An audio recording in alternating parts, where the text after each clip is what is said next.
নাহমাদুহু ওয়া নুসাল্লি আলা রাসূলিহিল কারীম আম্মা বা'দ। একটা সময় ছিল যখন ইসলামকে পয়েন্ট আউট করে ইসলামের আলো পৃথিবী থেকে নিশ্চিহ্ন করে দেওয়ার জন্য ইসলামকে অযৌক্তিক, অমানবিক, অবৈজ্ঞানিক ধর্ম হিসেবে মানুষের সামনে প্রমোট করা হতো। কিন্তু তাদের এই ওল্ড স্ট্র্যাটেজি একটা সময় যে পুরোপুরিভাবে ফেল করলো। তারা বাজারে নতুন ট্রিক্স নিয়ে আসলো এবং সফলতার মুখ দেখলো। তারা ইসলামের কিছু কিছু মৌলিক বিষয়কে নিয়ে, কিছু কিছু মৌলিক বিধানকে নিয়ে আপত্তি করা শুরু করলো এবং তারা এতটাই সফল হলো যে আজকে মুসলমানদেরকে আমরা দেখতে পাই যারা দেশের গুরুত্বপূর্ণ জায়গাগুলোতে বসে তারা ইসলামের মৌলিক বিধান, যাকাত, হজ কিংবা কখনো কখনো জিহাদকে অস্বীকার করছে। কিন্তু ইসলাম মানে কি, ইসলামের ডেফিনেশন কি, যদি এইটুকু আমাদের বুঝে আসে তাহলে এই কাজগুলো আমাদের করার কথা না। যদি জিজ্ঞেস করা হয় ইসলামের ডেফিনেশন কি, তাহলে এক বাক্যে বেশিরভাগ মানুষই বলবে ইসলাম মানে পিস।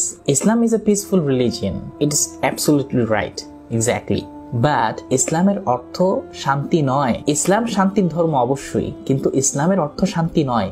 ইসলামের অর্থ আত্মসমর্পণ করা, সাবমিট করা। সাবমিশন কার কাছে? আল্লাহ তাআলার কাছে। সাবমিশন টু আল্লাহ। এবং কত পার্সেন্ট? 100%। 100% সাবমিশন টু আল্লাহ। এমন নয় যে আমি 90% সাবমিট করলাম আল্লাহর কাছে আর 10% আমি আমার মন মতো চললাম। আমি 80% সাবমিট করলাম আল্লাহ তাআলার কাছে, 10% আমি আমার মন মতো আর 10% আমি আমার সমাজের মতো করে চললাম। আমি 70% সাবমিট করলাম আল্লাহর কাছে, 10% আমার মন মতো, 10% সমাজের মতো করে এবং 10% আমার দলের আকীদা অনুযায়ী। Impossible. You cannot do it. You don't have any right to say I have an opinion about Islam. You don't have any right to say I have an opinion about zakah. I have an opinion about hajj. I have an opinion about jihad. You don't have any right. You don't have any right to say this. যেহেতু আপনি আল্লাহ তাআলার কাছে নিজেকে 100% submit করে দিয়েছেন, এজন্য আপনার কোনো অধিকার নাই এই কথা বলার যে ইসলামের যাকাতের বিষয়ে আমার কিছু ব্যক্তিগত মতামত আছে, হজের বিষয়ে আমার ব্যক্তিগত কিছু মতামত আছে, জিহাদের বিষয়ে আমার কিছু ব্যক্তিগত মতামত আছে। আপনি এটা বলতে পারেন না, আপনার সে অধিকার নাই। ইন্না দীন ইনদাল্লাহিল ইসলাম। আল্লাহ তাআলার কাছে মনোনীত ধর্ম ইসলাম। যেহেতু আপনি এই মনোনীত ধর্মে এসেছেন, সুতরাং আপনাকে তার কথা অনুযায়ী চলতে হবে যে ইসলামকে প্রণয়ন করেছেন। 100% সাবমিশন টু আল্লাহর চমৎকার উদাহরণ দেখেন কোরআনে। ইব্রাহিম আলাইহিস সালাম, যেমন বাবা তেমন ছেলে, আদেশ করা হয়েছে জবাই করার জন্য, সন্তানকে হত্যা করে ফেলবেন। ক্বালা ইয়া বুনাই ইন্নী আরা ফিল মানাম। হে সন্তান, আমি স্বপ্নে দেখেছি, আন্নী আযবাহুক, আমি তোমাকে জবাই করছি। নবীদের স্বপ্ন সত্য হয়ে থাকে। ফানজুর মাযা তারা, তুমি দেখো এই ব্যাপারে তোমার অপিনিয়ন কি। চমৎকার উদাহরণ।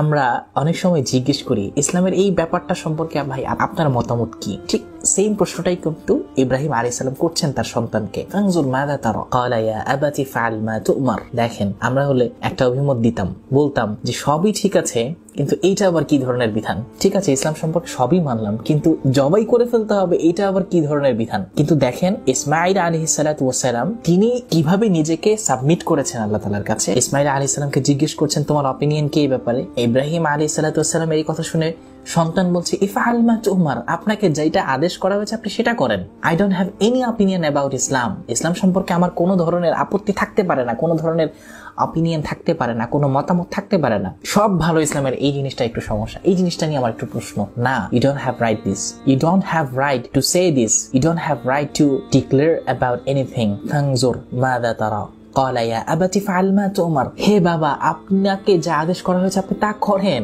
জবাই কেন? যা আদেশ করা হয়েছে তাই করেন। কি চমৎকার উদাহরণ। ইফআল মা তু'মার, আপনাকে যা বলা হয়েছে আপনি তা করেন। আমাকে কেন জিজ্ঞেস করছেন? আপনি কেন সমাজকে জিজ্ঞেস করবেন? আপনি কেন পরিবারকে জিজ্ঞেস করবেন? আল্লাহ যেখানে বলেছেন সেখানে আমার কোনো প্রশ্ন থাকতে পারে না, সেখানে আমার কারো কাছ থেকে কোনো অপিনিয়ন নেওয়ার কোনো অধিকার আমার থাকতে পারে না। ইফআল মা তু'মার, যা আদেশ করা হয়েছে তাই করেন। সাতাজিদুনি ইনশাআল্লাহু মিনাস সাবিরিন, নিশ্চয়ই আপনি আমাকে ধৈর্যশীলদের অন্তর্ভুক্ত পাবেন। ফালাম্মা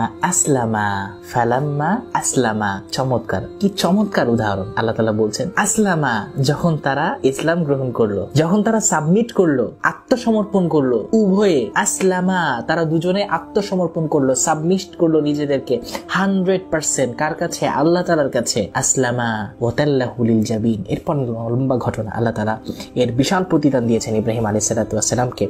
এবং এই সাবমিশন টু আল্লাহ, এই 100% সাবমিশন টু আল্লাহ, এটা এতটাই আল্লাহ তাআলার কাছে পছন্দনীয় যে আল্লাহ তাআলা কিয়ামত পর্যন্ত এটা জারি রেখে দিয়েছেন। নিদর্শন স্বরূপ দেখো দেখো আমার বান্দা কিভাবে নিজেকে সাবমিট করতে হয়।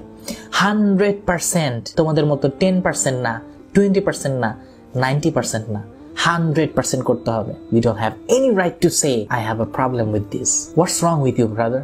আপনি কেন বুঝতে চাচ্ছেন না? আপনি কেন বুঝতে চাচ্ছেন না? ফাইনা তাযহাবুন, আপনি কোন দিকে যাচ্ছেন, কোন দিকে ছুটছেন? আল্লাহ আপনাকে বলছেন 100% সাবমিট করার জন্য নিজেকে আল্লাহর দিকে, আর আপনি কোন দিকে ছুটছেন? আল্লাহ তাআলা আমাদেরকে ইব্রাহিম আলাইহিস সালাতু ওয়াস সালামের মতো, ইসমাঈল আলাইহিস সালাতু ওয়াস সালামের মতো এইভাবে নিজেকে 100% সাবমিট করার আল্লাহ তাআলার কাছে তৌফিক দান করুক। আমিন।